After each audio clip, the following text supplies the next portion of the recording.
Hi Exile, the fake Elon here.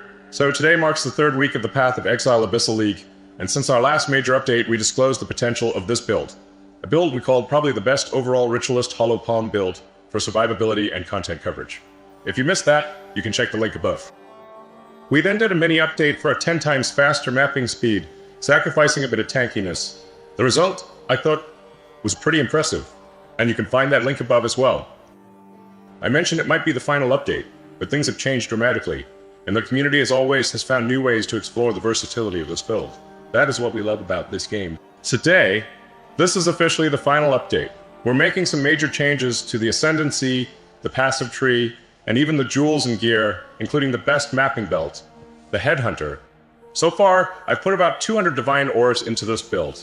The ceiling is still incredibly high, and I don't know if I can ever reach it, so I am hoping to see someone else take it even further. Anyway, for the first time, we have Jonathan joining our build conversation. Hi Jonathan, how are you? Hey Elon, it is good to be back, and you know, for a guy famous for his long-term planning, that was a hell of an introduction.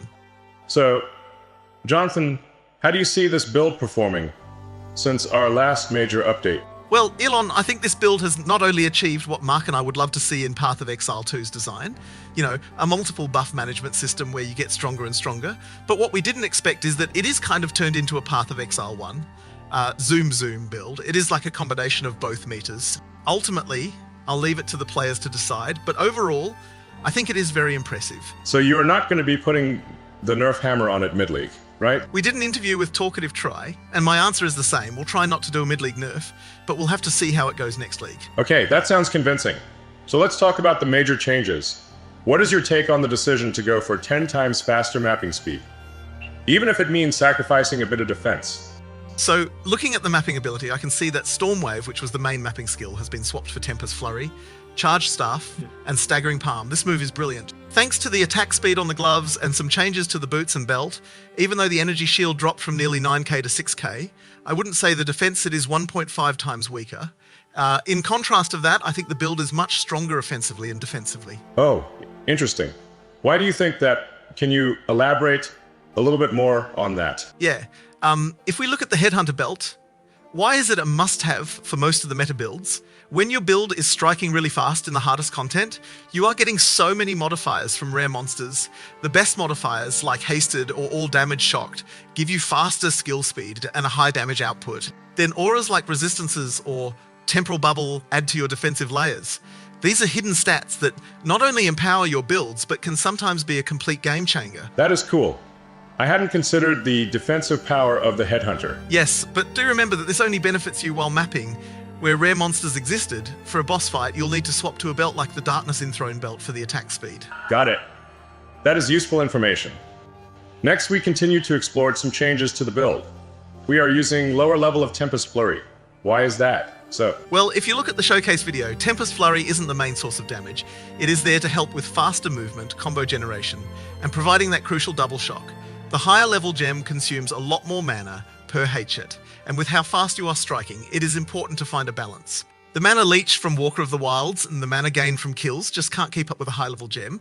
So if you are having mana issues, just use a level 5 Tempest Flurry. So where's the damage coming from then?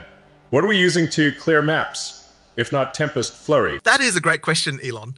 In this build, we have a total of 5 buff stages, just like Super Saiyan in Dragon Ball. Imagine our stage 1 is just Tempest Flurry. That is only 20% of our power. Once we get some power charges, we launch Charged Staff into stage 2 at 40% power. Next, we gather more power charges and use Mantra of Destruction with Falling Thunder to get 10 stacks of purple flames. Now we're at stage 3 with 70% power. Along the way, we'll get Frenzy and Endurance charges, and when Charge Regulation consumes these, we reach stage 4 with 100% power. So, what is stage 5? Stage 5 is based on luck, but you'll likely see it when you get the Shrines and Headhunter buffs. That is when you are boosting your build to 200% power. Wow. That is where the 10 times damage comes from. It is like the 10 times Kaioken. That is a good way to explain it.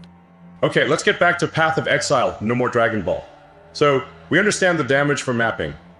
What about boss fights? Are there any major changes for that? For boss fights, I'd say we definitely have less defense. There will be no Headhunter buffs or shrines, and we have 1.5 times less energy shield. Does that mean we are more vulnerable and we can get one shot. You are not likely to get one shot very often, but it can happen if you get a critical hit from a boss. So in some instances, that dodge button is still very useful. Next, let's talk about the passive tree. I don't see many changes from the previous update. Is there anything in particular to take note of?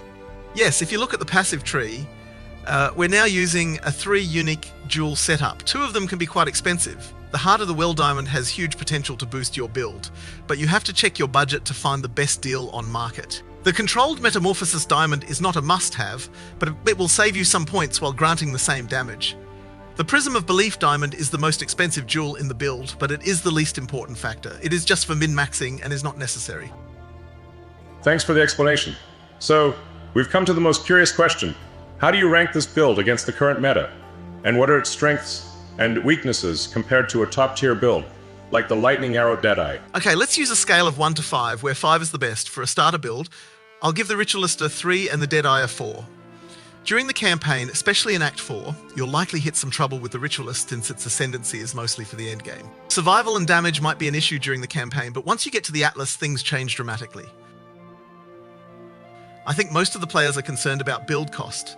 For this, I will give the Ritualist as 5, and 1 to the Deadeye. The Ritualist can start with very low investment and able to clear most of the contents where the Deadeye is strained by its popularity.